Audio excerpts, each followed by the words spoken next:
Good morning बच्चों। जैसे कि आज हम टेंस का एक शॉर्ट वीडियो बनाने जा रहे हैं, ठीक है। जो कि उसमें टेंस के पूरे पार्ट्स को कैसे डिवाइड होता है, क्या क्या उसमें होता है, एक चीज को हम क्या करेंगे बताएंगे। सबसे पहले हम लोग क्या करेंगे, टेंस का हिंदी अर्थ क्या होता है, काल। टेंस जो बना है वो एक लैटिन वर्ड है, और लैटिन किस लैटिन वर्ड से बना हुआ है आप लोगों को पता है, बताइए। नहीं, तो टेम्पस से बना है। किस चीज से, टेम्पस से बना है। टेम्पस से क्या बना है, टेंस। टेम्पस का मतलब होता है समय। क्या होता है, समय। टेम्पस से बना है, क्या बना है, टेंस बना है, ठीक है।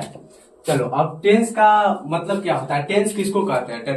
टेंस जो होता है, टाइम इज कॉल्ड टेंस। कहने का मतलब है कि समय को ही क्या कहा गया है, काल कहा गया है, ठीक है। और समय में जितने भी वर्ड्स को हम लोग स्टडी करते हैं, यानी कि V1 से लेकर V5 तक, उसी को क्या कहते हैं, टेंस कहते हैं। टेंस को कितने पार्ट्स में डिवाइड किया गया है, 4 की 3।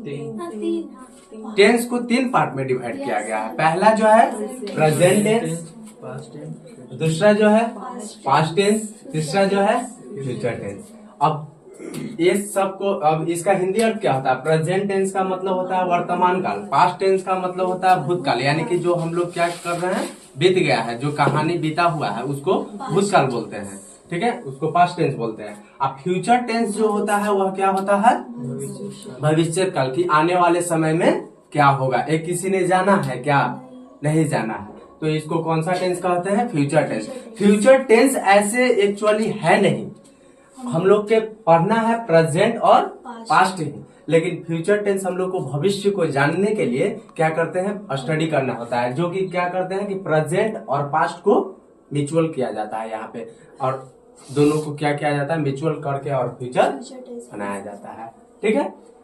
अब उसके बाद आता है kinds of present tense. Present tense का 4 काइंड्स होता है। कितना काइंड्स होता है, 4 काइंड्स होता है। क्या होता है, प्रेजेंट इंडेफिनिट टेंस, उसी को क्या कहा जाता है, सिंपल प्रेजेंट टेंस।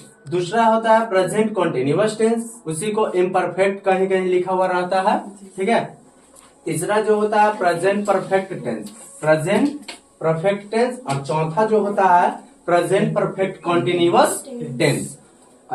ये 4 को आप लोगों का क्या है, प्रेजेंट का काइंड से। किसका काइंड से, प्रेजेंट का। अब इसी तरह से पास्ट का भी काइंड्स होगा, तो 4 इसी तरह से क्या होगा, पास्ट का भी काइंड्स। जहां जहां हम प्रेजेंट लिखे हैं ना, वहां वहां क्या हो जाएगा, पास्ट हो जाएगा। उसी तरह से फ्यूचर का भी हो जाएगा कि फ्यूचर टेंस क्या है, फ्यूचर इंडेफिनिट टेंस क्या है, फ्यूचर कॉन्टिन्यूअस टेंस क्या है, फ्यूचर परफेक्ट टेंस क्या है, फ्यूचर परफेक्ट कॉन्टिन्यूअस टेंस क्या है, ठीक है। अब ये सब के बारे में हम लोग एक एक करके क्या करेंगे, अध्ययन करेंगे। जैसे कह रहा है कि प्रेजेंट इंडेफिनिट टेंस किसको कहते हैं, what is present indefinite tense. कह रहा है it is used to denote scientific facts, universal truth and work done on daily basis. कह रहा है कि वैसे प्रेजेंट इंडेफिनिट टेंस किसको कहते हैं, कह रहा है कि हम लोग के जो डेली, यानी कि प्रतिदिन जो हम लोग को जो भी भाषा करते हैं, जो भी लैंग्वेज करते हैं, वो सब क्या होता है, प्रेजेंट इंडेफिनिट टेंस में आता है।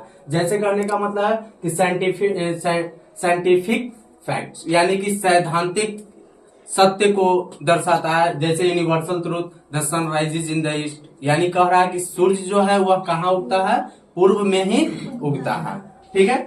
अब इसका ऐसे अगर हम लोग क्या पहचान वगैरह जानना है, तो इसको पहचान क्या हो सकता है कि जिस हिंदी वाक्य क्रिया के अंत में, जिस हिंदी वाक्य क्रिया के अंत में ता है, ती है, ते है लगा रहे, तो वह कौन सा टेंस का पहचान कहलाता है, प्रेजेंट इंडेफिनिट टेंस का, ठीक है। अब थोड़ा सा स्ट्रक्चर के बारे में हम लोग थोड़ा सा जानकारी करेंगे कि स्ट्रक्चर क्या होता है। तो स्ट्रक्चर जो होता है पॉजिटिव सेंस में होता है सब्जेक्ट प्लस V1 या V5 प्लस अदर वर्ड, ठीक है।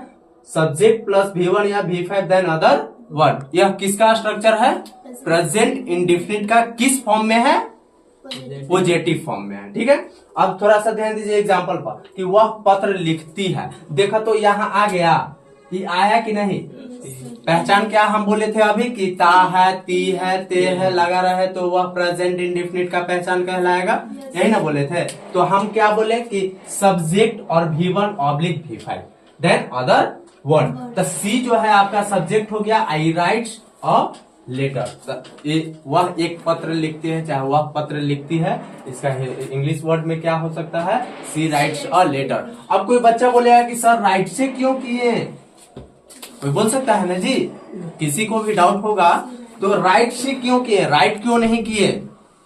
तो राइट इसलिए किए कि क्योंकि यह कौन सा फॉर्म में है, सी जो है वह सिंगुलर है या प्लूरल है, सी आपका सब्जेक्ट है क्या, सिंगुलर है या प्लूरल है, सिंगुलर है। सी जो है सिंगुलर सब्जेक्ट है। सी सिंगुलर सब्जेक्ट कैसे है, तो सी जो है सिंगल एक का नाम कर रहा है, जैसे सिंगुलर ऐसे मतलब कि हम नंबर में भी पढ़ाया था कि सिंगुलर नंबर और प्लूरल नंबर किसको कहते हैं, तो ही सी इट अदर नेम, कोई सिंगल नेम, वो सब क्या होता है, सिंगुलर सब्जेक्ट के रूप में कार्य करता है।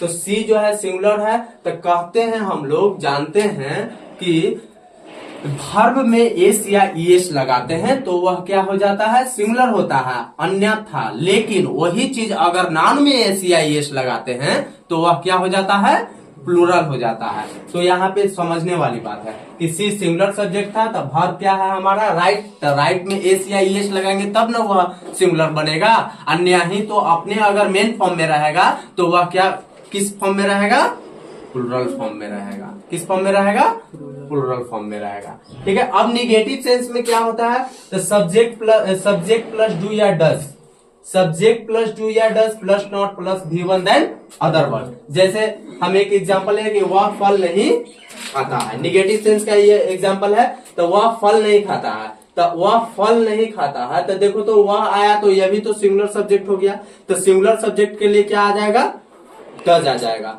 अभी बोले हैं कि डू जो अपने मेन फॉर्म में डू जो रहेगा, वह मेन फॉर्म में जो डू रहेगा ना, तो वह प्लूरल फॉर्म में रहेगा।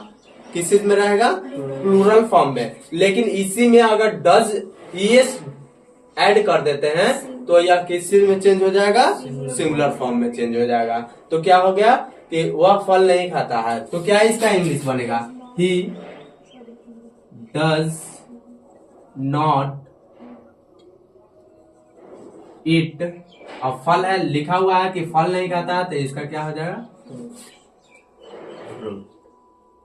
ठीक है। अब उसी के साथ अब इंट्रोगेटिव सेंस में आएगा। इंट्रोगेटिव सेंस क्या कहता है कि जितना भी वर्ब क्या होता है आगे आ जाता है, do does plus subject V1 then other word, last में क्वेश्चन मार्क लगाना जरूरी होता है। लिखे हैं कि क्या रमेश घर जाता है, तो इसका इंग्लिश क्या बनेगा, does Ramesh go to house. अब यहाँ डू हो जाएगा, डू नहीं ना होगा, अभी अब तो किसी को समझने में दिक्कत नहीं हो रहा होगा, तो डू नहीं होगा, यहाँ पे क्या हो जाएगा, डज हो जाएगा। अब निगेटिव इंट्रोगेटिव का स्ट्रक्चर क्या होता है कि do does plus subject plus not V1 then other word. ठीक है। अब क्या इसका एग्जांपल है, क्या आप लोग क्रिकेट नहीं खेलते हैं, क्या आप लोग क्रिकेट नहीं खेलते हैं, तो do you not play cricket. या तो हम इसको इस तरह से भी स्ट्रक्चर बना सकते हैं, डोंट, क्या don't plus don't oblique doesn't, plus subject plus V1 then other word, last में क्वेश्चन मार्क। इस तरह से भी हम लोग बना सकते हैं। तो इसके लिए क्या हो जाएगा, ये क्या हो जाएगा, don't you play cricket, last में क्वेश्चन मार्क। ठीक है। अब थोड़ा लंबा वीडियो बन जाएगा, इसीलिए हम शॉर्ट थोड़ा बनाना चाह रहे थे। तो अब कल जो होगा क्लास आप लोगों का प्रेजेंट कंटिन्यूअस टेंस का होगा। धन्यवाद आज के